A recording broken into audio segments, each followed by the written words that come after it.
গত ১৯ তারিখ বিকালে ইন্দোনেশিয়ার পূর্ব জাভা প্রদেশের লুমাজাং এলাকায় অবস্থিত সেমেরু আগ্নেয়গিরির শক্তিশালী অগ্ন্যুৎপাত ঘটে। ফলে হঠাৎ করে ঘন ধোঁয়ার মেঘে ঢেকে যায় আকাশ।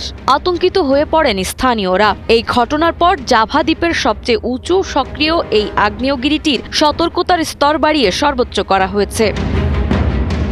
সোশ্যাল মিডিয়ায় ভাইরাল হওয়া ভিডিওতে দেখা যায় অগ্ন্যুৎপাতের কয়েক সেকেন্ডের মধ্যেই সেমেরুর চূড়া থেকে ছাইয়ের স্তর প্রায় ২ কিলোমিটার উচ্চতা পর্যন্ত উঠে গেছে। দেশটির ভলকানোলজি এজেন্সি জানিয়েছে, অগ্ন্যুৎপাতের ফলে এলাকাটিতে ঝুঁকি বেড়ে গেছে এবং বাসিন্দাদের কমপক্ষে ২.৫ কিলোমিটার দূরে থাকার নির্দেশ দেওয়া হয়েছে। স্থানীয় প্রশাসনের রিপোর্ট অনুসারে অগ্ন্যুৎপাতের সময় ও স্থান নিশ্চিত করেছে রয়টার্স।